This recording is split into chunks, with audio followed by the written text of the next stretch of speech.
Pues qué gozo tengo para quitar ese. Sí. Pues antes el confinamiento estuve estudiando Jeremías y hemos estudiado desde el capítulo 2 hasta el fin del capítulo 20. Y ahora quiero seguir en nuestro estudio. Pues hasta este punto en el libro de Jeremías, Dios ha advertido sobre su juicio venidero sobre el pueblo de Judá, la ciudad también de Jerusalén y el templo de Yahweh. Hasta este momento solo les ha advertido para darles la oportunidad de que pueden arrepentirse y volverse a Él. Sin embargo, al comenzar en el capítulo 21, muchas cosas han cambiado. El tiempo se ha pasado muy deprisa desde el capítulo 20. Jerusalén está siendo asediada. Se ha instalado un rey diferente en Jerusalén. No sé si recuerdas Josías, que era el último buen rey de Judá. Pues un hijo diferente de Josías ahora reina en Jerusalén. Se llama Sedequías. Y el capítulo 21 comienza con Sedequías enviando un emisario a Jeremías para pedir la bendición de Dios. Él está pidiendo que Dios aleje a Nabucodonosor de la ciudad de Jerusalén. Miramos en Jeremías 21, versículos 1 al 2. Palabra de Jehová que vino a Jeremías cuando el rey Sedequías envió a él a Pasur, hijo de Malaquías, y el sacerdote Sofonías, hijo de Maasías, para que le dijesen: consulta ahora acerca de nosotros a Jehová, porque Nabucodonosor, rey de Babilonia, hace guerra contra nosotros. Quizá Jehová hará con nosotros según todas sus maravillas, y aquel se irá sobre nosotros. Pues, ¿te acuerdas cuando estabas en el instituto o en la universidad y tenías un examen muy importante? No habías estudiado, ¿sí?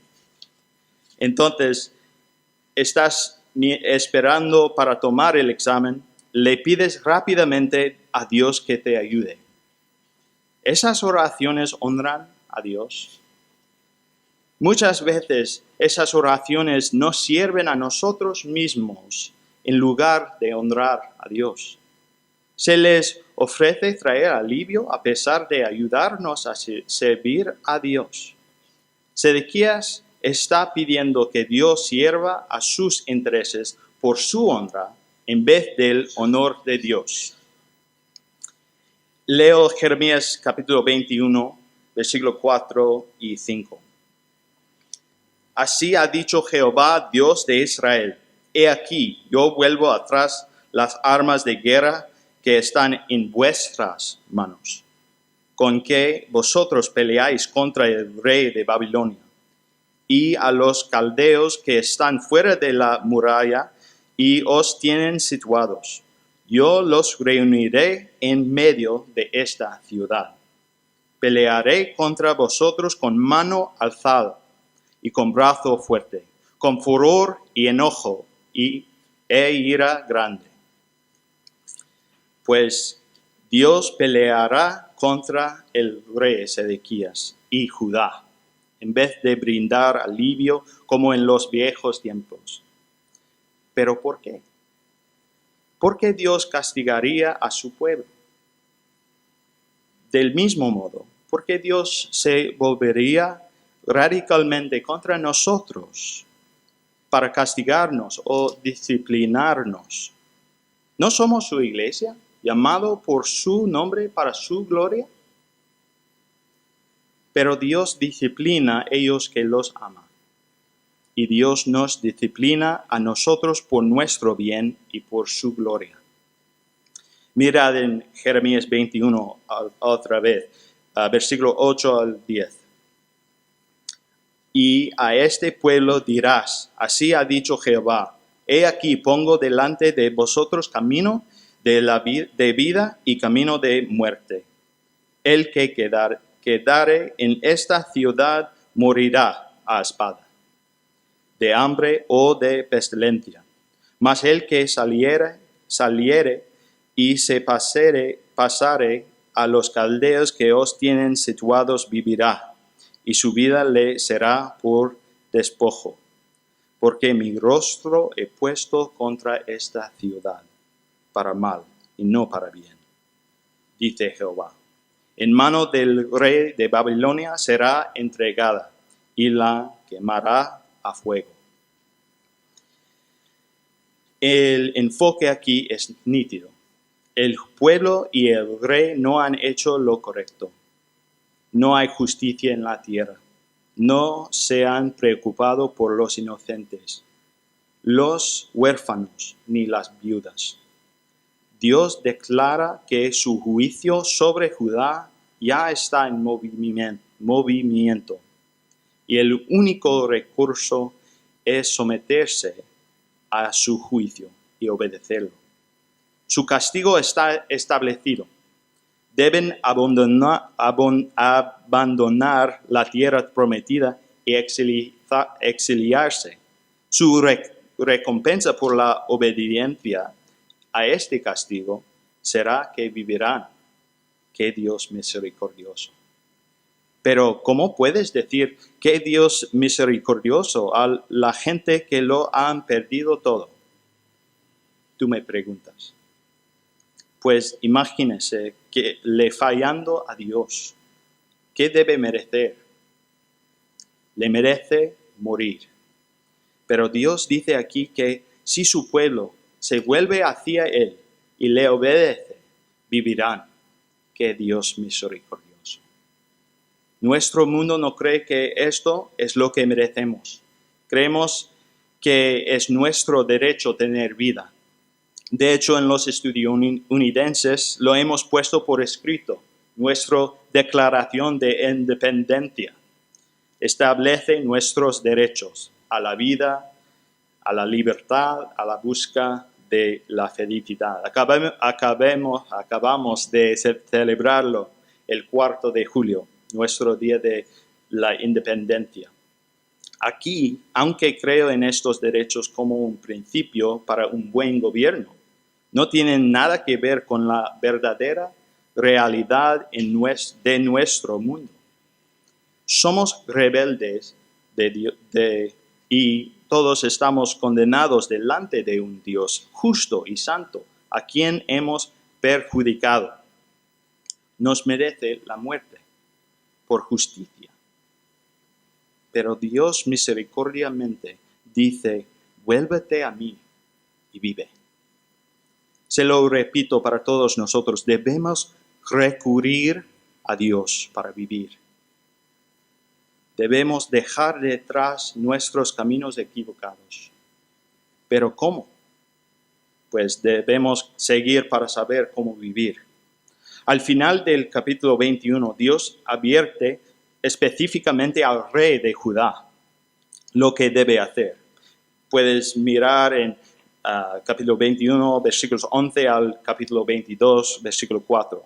Esta advertencia culmina en capítulo 22, versículo 5. Leo ahora, versículo 5 de 22. Mas si no oyereis estas palabras, por mí mismo he jurado, dice Jehová, que esta casa será desierta. Qué importante es escuchar las palabras de Dios. Pero realmente escucharlas y entenderlas es imperativo que no solo escuchemos la palabra de Dios, sino que la asimilemos y la obedezcamos. ¿Cuántas personas han escuchado la palabra de Dios a lo largo de sus vidas, pero no han obedecido realmente lo que dice? no la han tomado en sus corazones y la han creído. Si creemos lo que Dios dice, actuamos en obediencia a lo que Él ordena. Pero continuamos en Jeremías capítulo 22. Dios alude a por qué sucedió esta destrucción. Trae naciones extranjeras a Israel y pone en la boca las palabras que encontramos en los versículos 8 y 9. Mirad. Y muchas gentes pasarán junto a esta ciudad y dirán cada uno a su compañero, ¿por qué hizo así Jehová con esta gran ciudad? Y se les responderá, ¿por qué dejaron el pacto de Jehová su Dios y adoraron dioses ajenos y les sirvieron? Aquí está el legado de los reyes de la línea de Salomón. Entonces, Dios habla de 3 de los reyes anteriores de Judá en capítulo 22. Salum, Joaquim y Conías. Salum, también llamado Joacaz, en lugar de hacer justicia, buscar la justicia, se aprovechó de su pueblo. Y mientras el pobre y el necesitado sufrían, él estaba haciendo reformas de su casa. Déjame leer en versículos 13 y 14. Ay del que edifica su casa sin justicia y sus salas sin equidad, sirviéndose a su prójimo de balde y no dándole el salario de su trabajo. ¿Qué dice? Edificaré para mi casa espaciosa y salas ariosas, y le abré ventanas y la cubre de cedro y la pinta de bermillón. Pues también la segunda rey de los hijos de Josías, Joaquim, es juzgado como descuidado, adúltero. El versículo 19 describe su fin. Leo versículo 19. En sepultura de asno será enterrado, arrastrándole y echándole fuera de las puertas de Jerusalén. ¡Qué fin! ¡Qué mal! Finalmente, sobre Conías, también llamado Joaquín, cae la condena más severa. No solo morirá como extranjero en Babilonia, sino que por sus malas acciones el gobierno salomónico de Israel termina, lo siento. Y en versículo 24 dice vivo yo, dice Jehová, que si Conías, hijo de Joaquín, rey de Judá, fuera anillo en mi mano derecha, aun de allí te arrancaría. También en versículo 30. Así ha dicho Jehová, escribid lo que sucederá a este hombre privado de descendencia, hombre a quien nada próspero sucederá en todos los días de su vida, porque ninguno de su descendencia logra sentarse sobre el trono de David, ni reinar sobre Judá. La promesa a David que Dios ha hecho de que uno de sus descendientes estaría para siempre en el trono de Israel no se cumplirá a través de su hijo Salomón. Qué triste. Sedequías tuvo una oportunidad, pero como sus hermanos era un mal pastor del pueblo de Israel. Es interesante cómo este tema aparece en la Biblia, y específicamente aquí, como una metáfora para los líderes de Israel.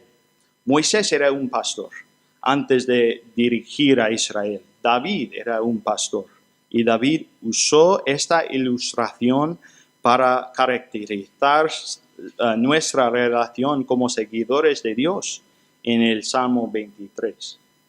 Si solo Sedequías hubiera prestado atención a cómo se veía un buen pastor o líder, pero Sedequías no tomó la decisión correcta para recurrir a Dios, de obedecerle.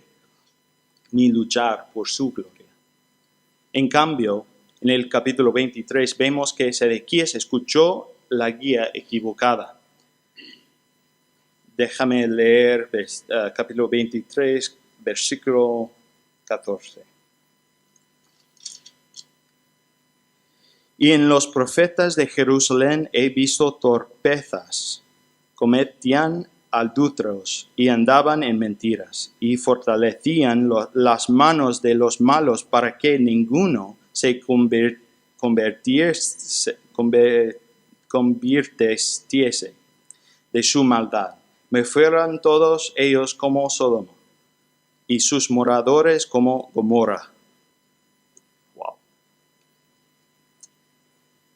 Pero no solo Sedequías hizo lo incorrecto debido a las palabras de los profetas, sino que estaba podrido hasta la médula.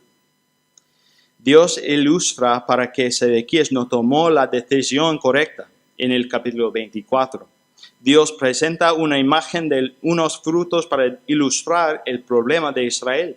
Dios quiere que imaginen 2 cestas y en una hay hermosos higos maduros listos para disfrutar, pero en la otra cesta hay higos podridos.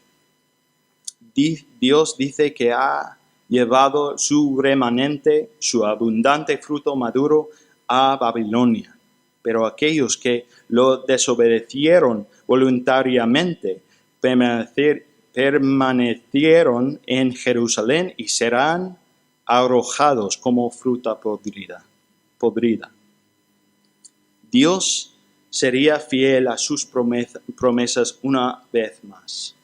Aunque el pueblo de Israel no lo hizo, sí lo merece, los eligió, preservó a su pueblo, y por eso leemos de Daniel y el resto de los israelitas que Dios preservó.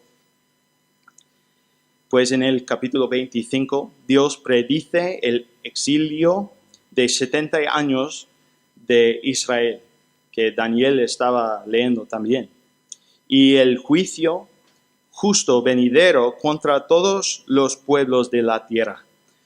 Todas las naciones beberán la copa de la ira de Dios. Leemos en Jeremías 25:31. Llegará el estruendo hasta el fin de la tierra, porque Jehová tiene juicio contra las naciones. Él es el juez de toda carne. Entregará los impíos a espada, dice Jehová. No debemos esperar todas las cosas que va a pasar en el día del Señor. Hay un himno que muchos cantan llamado Pronto y muy pronto vamos a ver al Rey. No deseo menospreciar la canción, pero de una manera quita el impacto de esta profecía. De hecho, a los ojos del creyente es nuestra esperanza estar con nuestro Rey, sin tristeza, pecado o muerte. Pero Dios vendrá con ira en ese día, juzgando a todos los que no lo aceptaron como Rey. En ese día ya será demasiado tarde. No habrá salvación. Mirad en Jeremías 25, 36 hasta 38. Voz de la gritería de los pastores y aullido de los mayorales del rebaño, porque Jehová asoló sus pastos, y los pastos delicados serán destruidos por el ardor de la ira de Jehová. Dejó cual leoncillo su guarida, pues asolada fue la tierra de ellos por la ira del opresor y por el furor de su saña. Pues hemos llegado al fin de esta sección de Jeremías, donde vino la palabra de Dios. ¿Y qué? ¿Cómo se aplica esto a mí? Debemos obedecer los mandamientos de Dios incluso cuando no sabemos a dónde nos llevarán. Como nos llamamos no es lo que importa. El hecho de que usemos el nombre cristiano no significa que lo seamos. Lo que le da gloria a Dios es lo que importa. Y la única manera de saber lo que le importa a Dios es conocer su palabra y obedecerla. También esto nos importa porque Dios alude al verdadero rey que vendrá. El capítulo 23. No sé si has visto que he saltado esta sección, pero en capítulo 23, versículos 2 al 8, leemos la promesa clave de esta sección de Jeremías. Voy a leer Jeremías 23, versículo 3 y 5 a 8. Y yo mismo recogeré el remanente de mis ovejas de todas las tierras a donde las eché, y las haré volver a sus moradas, y crecerán y se multiplicarán. He aquí que vienen días, dice Jehová, en que levantaré a David renuevo justo, y reinará como rey, el cual será dichoso y hará juicio y justicia en la tierra. En sus días será salvo Judá, e Israel habitará confiado. Y este será su nombre, con el cual le llamarán Jehová, justicia nuestra.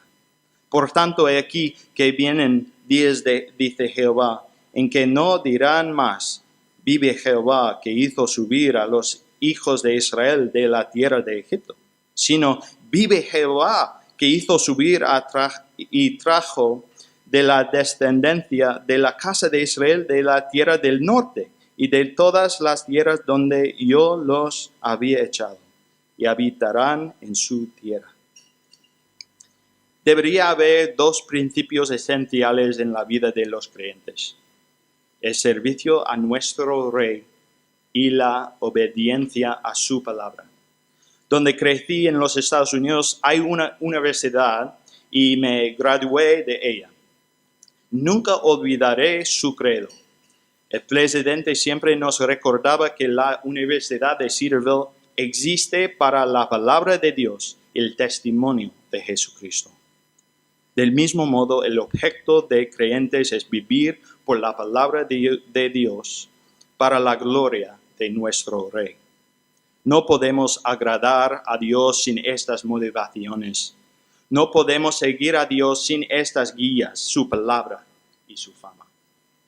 En resumen, Jeremías capítulos 21 hasta 25 presenta el juicio de Dios sobre los reyes de Israel, los sacerdotes y los profetas, y culmina en la declaración del futuro rey justo. Dios anuncia que preservará y preparará a su pueblo al apropiarse de las actividades de las naciones para su plan y castigarlos justamente por su violencia contra su pueblo. ¿Ya ves que hay algo que no te he dicho?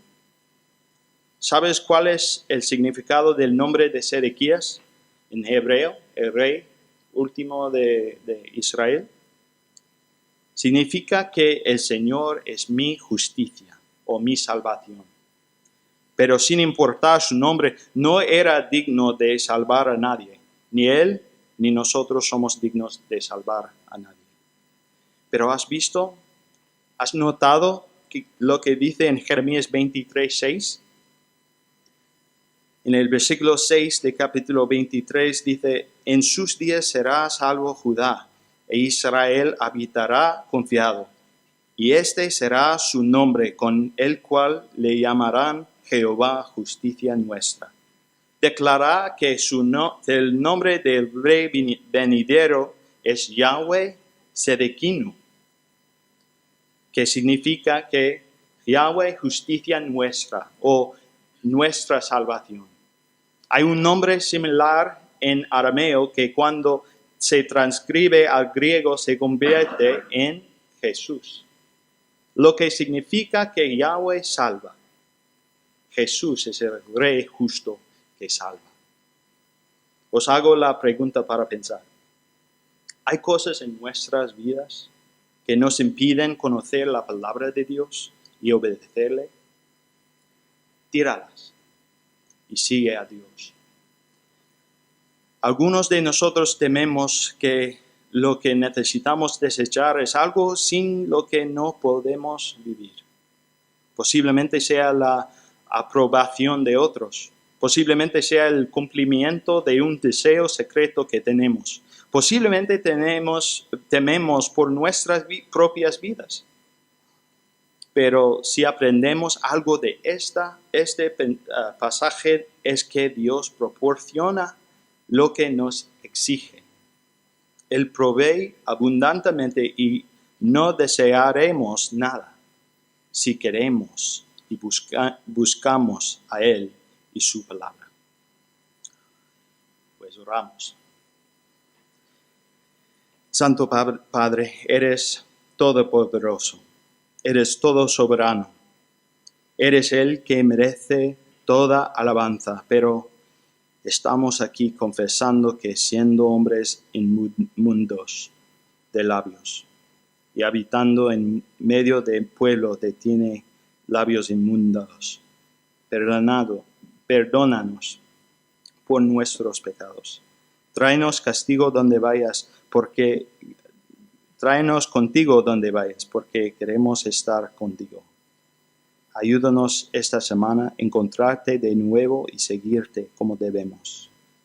Danos deseos que estén aprobados contigo para que seamos herramientas adecuadas en tus manos. Oremos en el nombre de Jesús, justicia nuestra y nuestra salvación.